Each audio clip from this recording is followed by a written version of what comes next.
God. You just killed James Bond.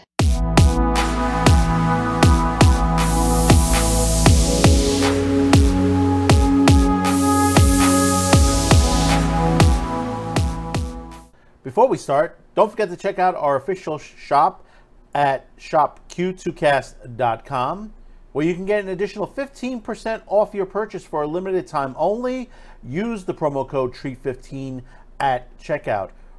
Proceeds goes to help independent content here on Q2Cast TV. That's shopq2cast.com. The promo code is TREAT15. And thank you. You know, how can I put this today? You know, we, as YouTubers and as fans in the fandom, various different, from comic books to science fiction to action and adventure to fantasy to anime to, you know, many things that there are various fans to.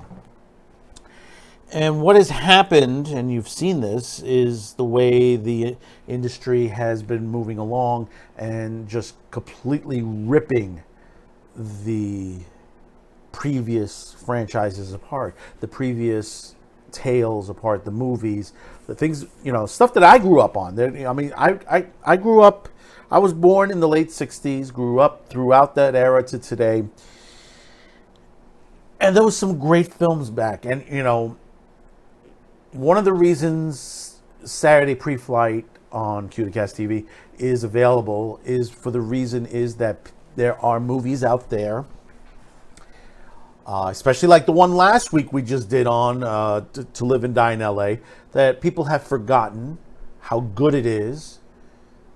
You know, that basically you have a neo-noir action car chase, really well done story, but you know, the media, Hollywood wants to put that in the box and say that it's either that you don't want that movie anymore, that it's out of its time and place.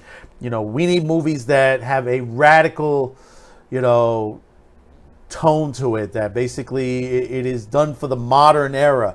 You know, I'm getting tired of them with all these words, radical to, you know, radical reinterpretation, radical for the modern time, you know, whoa, you know, all this shit that they throw at us.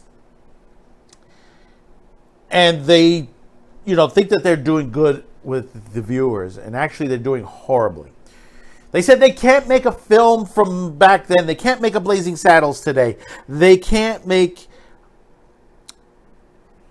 The Big Sleep. They can't make all these other great films. They can't make The Third Man today. They can't make, you know, a slew of films that they deemed problematic.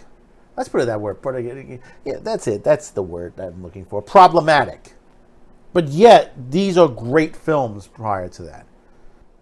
In a couple of days, if they don't change the date, we're expecting the latest James Bond film, No Time to Die, to be released, which has already been predicted that they need to make almost $1 billion just to break even. Wow, that is one hell of an amount that you need to, and you wonder why. And then they're probably going to blame it on the corona, because it's been delayed about a dozen times. I mean, this movie wrapped up filming in 2019 to 2020. This movie was already ready middle of last year. They kept pushing it back. And then we're hearing the situations that they want to change James Bond to a woman, which that is totally wrong, and we'll get into that.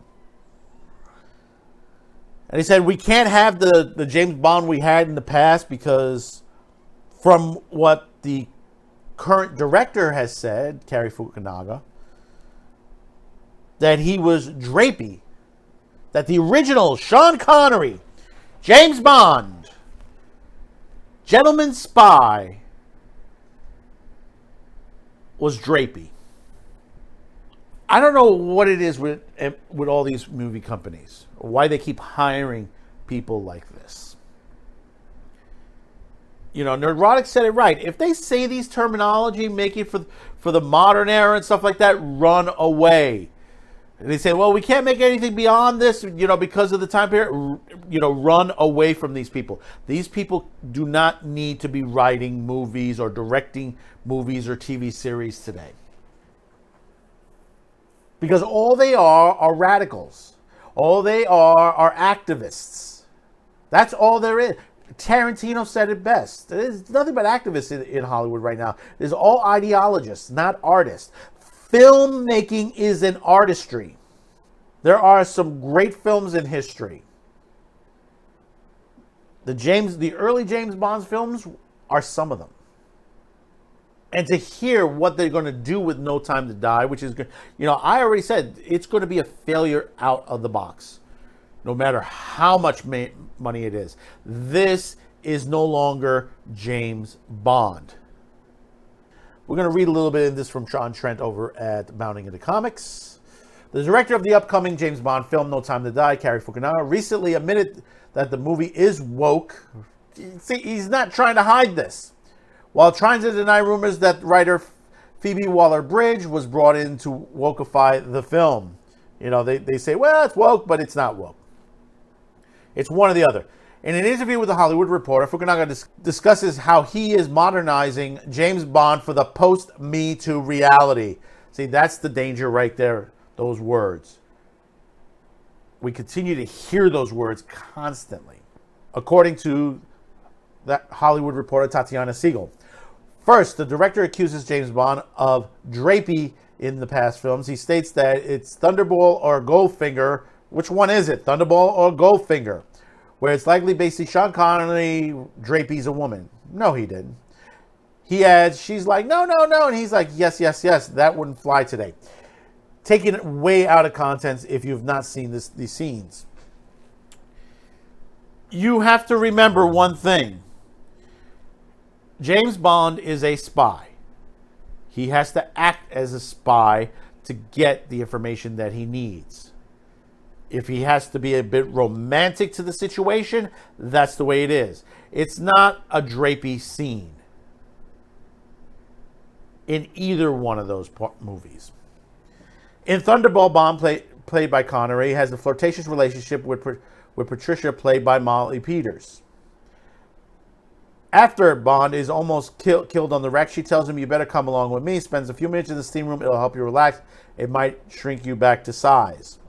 Bond responds, someone's going to wish that it never happened. Patricia says, well, you wouldn't tell Dr. Payne, I lose my job.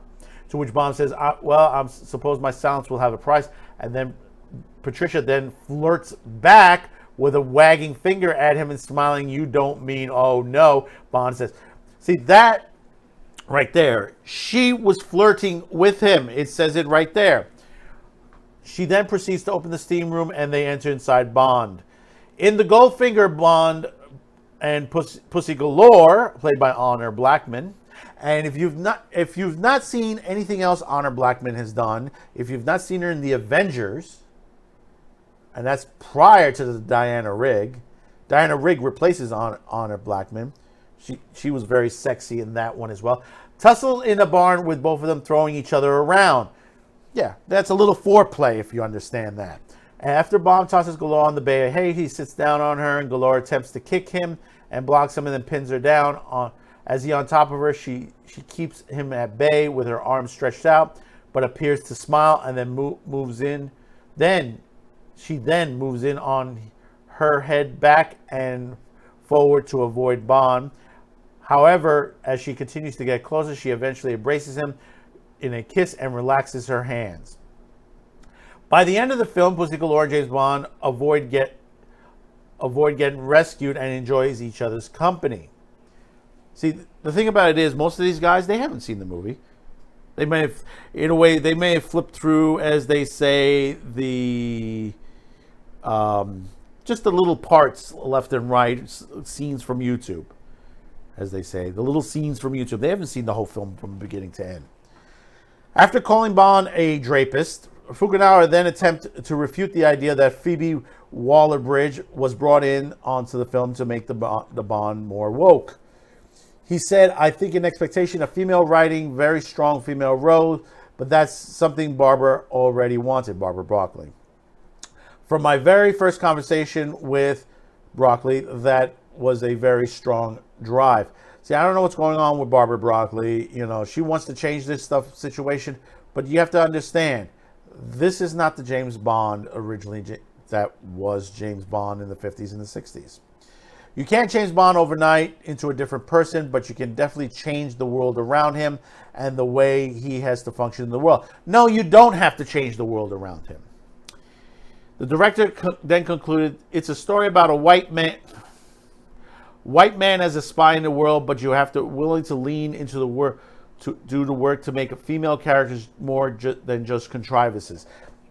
Again, has not seen a James Bond film. Actress Lashana Lynch will go on to confirm that the film is woke, nothing that Bond's treated with equity, see another word that you have to be careful of, in the film compared to the female characters. She explains Cary has big discussions with Barbara and Daniel on how to give the female characters equity, and how to keep them in charge of themselves, and how to give them solo movements where audience learns who they are. See, when they use equity, not equality, equity. Equity is a communist term. If you go by Marxism, Karl Marx, and you'll learn these things. That these are the words you use on people day in, day out when you want to change them to your political activism. So remember that equity is not equality.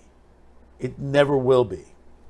It was really important to empower female characters as standalones, and I think he kept in mind throughout the whole shoot. I didn't feel Nomi as a young black woman was constant standing behind a white guy, which was for me is the job done, and it was a very conscious decision for Cary, she added.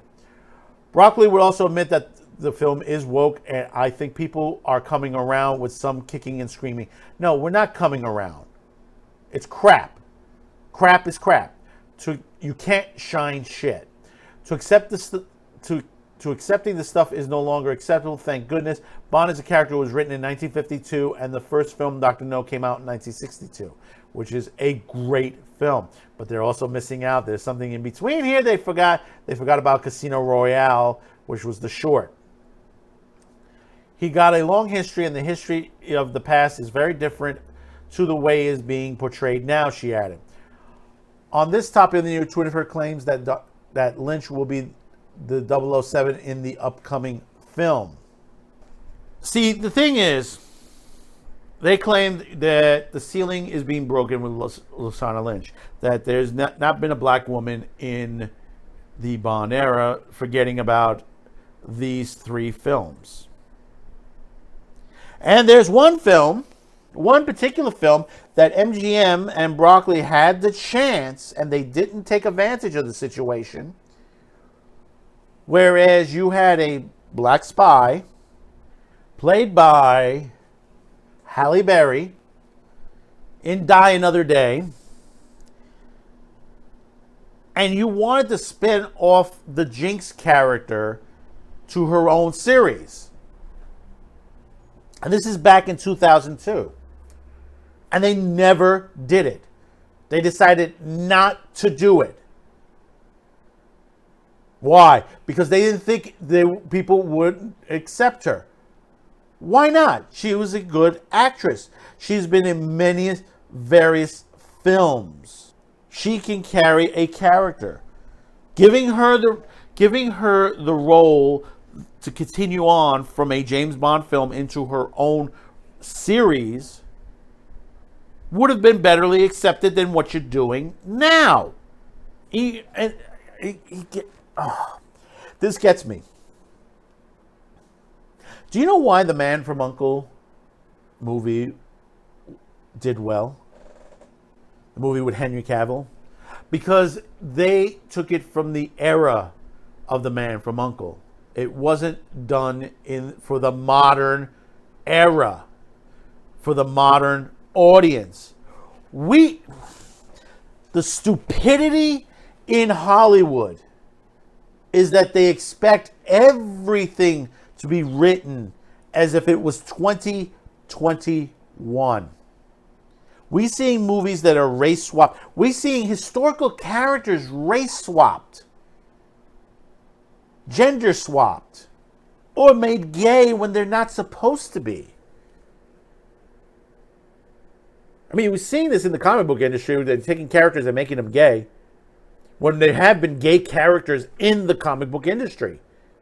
Young Ripper had Chuck Dixon on just recently, and they were talking about that. How ridiculous that it is that, you know, you made the character gay, okay, then what else you want him to do? What else, you know, to his character you want him to do? You've made him gay.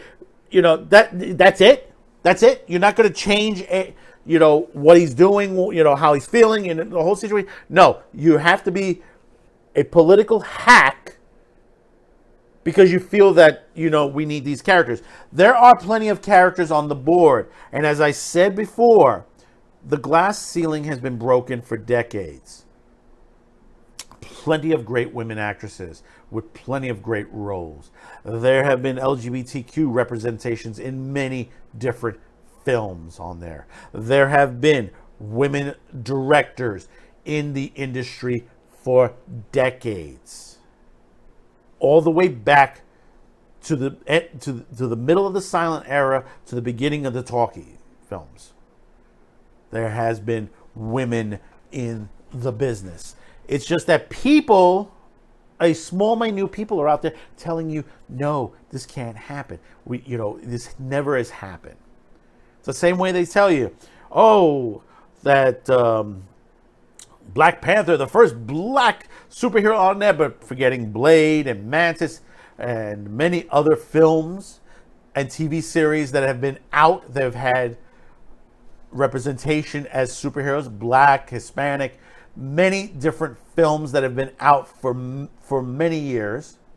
Then we have the stupidity in Dune over here. They're saying like, well, finally women getting roles that they're supposed to get. Have you not read the Dune books? Have you not read it? And this is why I'm telling you, this new Dune coming out, it may look spectacular, it may look gorgeous, the soundtrack may look great, but it's not Frank Herbert's Dune. There is already a character missing from the first part, even if this is part one.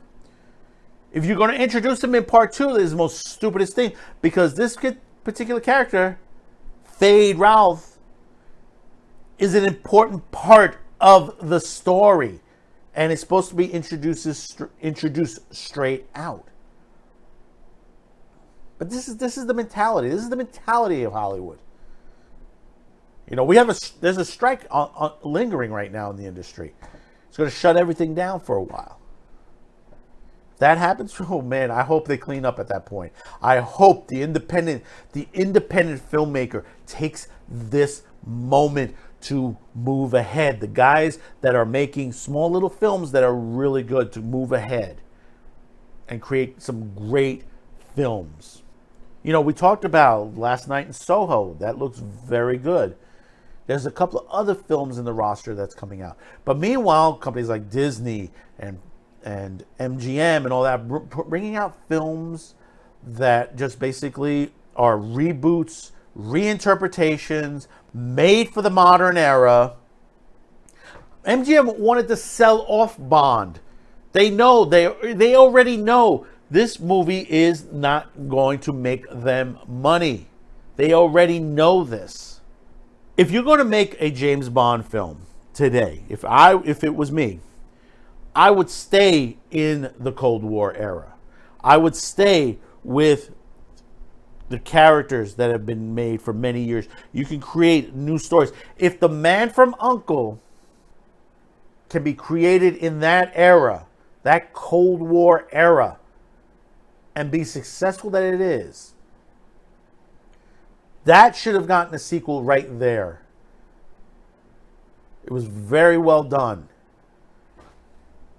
They could do the same for James Bond. They could give James Bond, take him back to the 50s, to the 60s, to that era. Kingsman's going back to the beginning. I don't know how good it's going to be. I mean, it does look good, but they're going back to the beginning. They're writing a story that it hasn't even been written. The Kingsman comic was only one story. They were able to create a second film out of it, which the second film wasn't too great. Now they're going back to the beginning, to the early part of basically how Kingsman formed. So there are those in Hollywood that looks into that perspective. You don't take a film that's part of history and say, well, we got to change it to make it look that it has to be toward this era. Why? Why? People dive themselves into books, into movies, because they don't want to deal with what is going on today. They want to dive into a fantasy world. Things that they want to see: adventure, romance. They want to see, in the case of James Bond, they want to see a spy tale. Even though in the Cold War era there were male and female spies, certain missions had to be dealt with by a male. And specifically, sometimes a white male. Because they say, well, you can make James Bond black. Not for the era that James Bond came out of. It's not being racist or anything. It's the same thing. You couldn't make him Spanish unless he was going into an area that... Because let's put it this way. Let's look into this perspective. As good as I enjoyed Live and Let Die, look what happened. Look at the way it was. And the way, some of the things that they joked around in there. It's like because they were talking about a white man in Harlem. Not the first white man in Harlem, but, if you've ever seen Across 110th Street, that was a good movie if you haven't seen that with, well, you can't say he's really white, Anthony Quinn and Yaphet Kotto. It's a really good movie if you've not seen that movie before. I think what is it? It's on Pluto. Is it on Pluto? I think it's on Pluto. Good film. But before we stretch this out any further, we've reached this part of the video. Thank you for tuning in. I mean, we hope somebody finally will look at this and say, let's stop doing this and get back to real filmmaking. Now, for those of you who have subscribed, please check your subscription. Seems like YouTube is at it again. Unsubscribing subscribers are on there for no reason whatsoever. So please do check your subscription. If you're unsubscribed, please resubscribe back on. It's just a quick click. And also move that notification bell to all, and you'll get all of our notifications on there. So we'll see you on the next one. Don't forget, every Friday night, 10 p.m. Eastern, 7 p.m. Pacific, Saturday pre-flight, which we delve into the classic films. Since we are going into October, we're doing a sort of psychological thriller, horror type themes that are going on. We got some great shows coming in the next couple of weeks. We're in the middle of the month already as far as production. So basically, do enjoy them. They're great. And we got one good one coming this Friday too. And in fact, we're doing anime this Friday. We're doing a psychological thriller and horror anime. Real good one on there. So thank you for tuning in. And we'll see you on the next one. Bye-bye now. You don't kill James Bond and sit around waiting for the cops to arrive.